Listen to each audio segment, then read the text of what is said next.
Hello बच्चों, let's read the question. The question is source and observer both start moving simultaneously from origin, one along x-axis and the other along y-axis with the speed of source equal to the twice the speed of observer. Source की जो speed है वो observer की speed की क्या है, double है. The graph between the apparent frequency which is n dash observe by the observer and time t would be n is the frequency of source. तो मुझे बताना है कि जो एपरेंट फ्रीक्वेंसी होगी वो किस तरह से क्या करेगी, चेंज होगी टाइम के साथ. तो देखिए की कॉन्सेप्ट में यहाँ पर हमें पता होना चाहिए डॉपलर इफेक्ट के बारे में. डॉपलर इफेक्ट हमारा क्या कहता है कि अगर सोर्स और ऑब्जेक्ट मूव कर रहे हैं, ठीक है, तो डॉपलर्स इफेक्ट, तो जो फ्रीक्वेंसी होती है वो किस तरह से चेंज होती है. हमारा जो डॉपलर फॉर्मूला होता है f dash equals to f, ये एपरेंट फ्रीक्वेंसी है और एफ जो है वो सोर्स की फ्रीक्वेंसी है. v plus minus v naught upon v plus minus v s. यहाँ पर v नॉट जो है वो ऑब्जर्वर की क्या है, स्पीड है. वी एस जो है वो सोर्स की स्पीड है. ये सोर्स की क्या है, फ्रीक्वेंसी है, सोर्स फ्रीक्वेंसी. और ये जो v है वो क्या है, स्पीड ऑफ एयर है, जो हमेशा क्या रहती है, कांस्टेंट रहती है. ठीक है, ये तो कांस्टेंट होती है.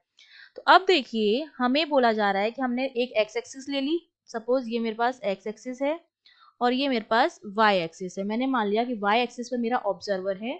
ओरिजिन से स्टार्ट करते हैं और ये मेरा यहाँ पर कोई सोर्स है. ठीक है, ऑब्जर्वर सपोज यहाँ पर पहुंचा है वी नॉट और यहाँ पर सोर्स है, इसकी वेलोसिटी वी एस है और वी एस जो है वो ट्वाइस ऑफ वी नॉट के बराबर है. ठीक है, ये एक्स एक्सिस हो गया, ये वाई एक्सिस हो गया. अब ये एंगल अगर मैं इन दोनों को यहाँ से इस तरह से मिला दूं तो ये एंगल हमने मान लिया क्या है, अल्फा है.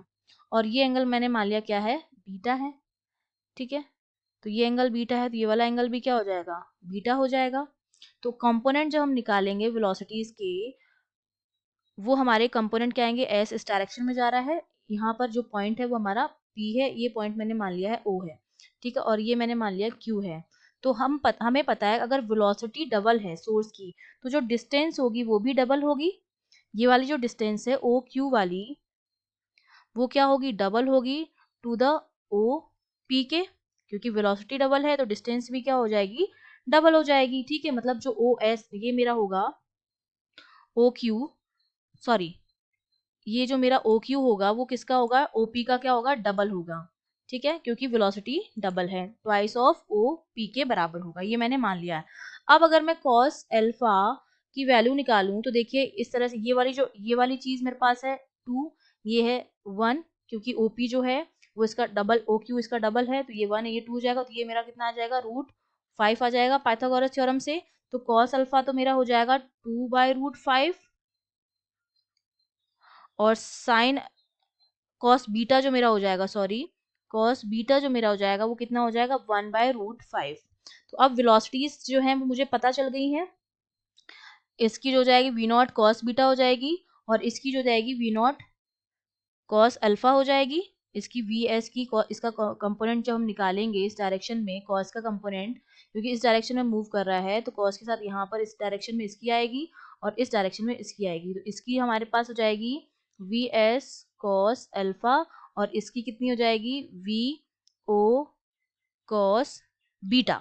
ठीक है, ये हो गई, दोनों एक दूसरे की तरफ मूव कर रहे हैं तो जो फ्रीक्वेंसी जो हमारे पास आ जाएगी वो हमारे पास कितनी हो जाएगी, ये दे रखी n dash equals to n we.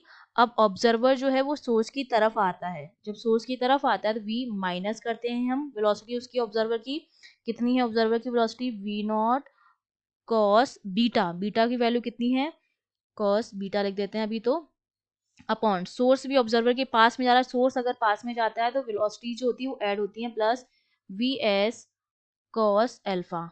यहाँ पर हम वैल्यूज पुट करेंगे तो एन डैश जो मेरा आता है वो किसके बराबर आता है, एन, ये हो जाएगा v minus v naught upon √5 upon ये आ जाएगा v प्लस 4v0 अपॉन √5. ठीक है, ये मेरे पास आ गया है एन डैश की वैल्यू.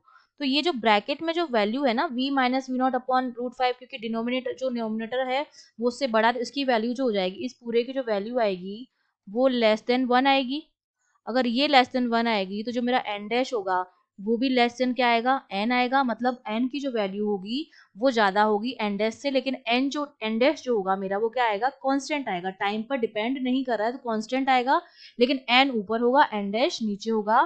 तो हमारा जो बी ऑप्शन है, देखिए एन डैश ये रहा हमारे पास, एन ऊपर है, तो एन डैश की वैल्यू एन से कम आएगी। तो पहला ऑप्शन तो गलत हो जाएगा क्योंकि एन डैश बड़ा है। दूसरे तीसरा ऑप्शन गलत हो जाएंगे क्योंकि फ्रीक्वेंसी जो है वो चेंज हो रही है। तो बी ऑप्शन हमारा करेक्ट हो जाएगा कि कांस्टेंट रहेगा टाइम के साथ और उसकी फ्रीक्वेंसी जो होगी वो ओरिजिनल फ्रीक्वेंसी से कम होगी। B option is correct. I hope you understood well. All the best.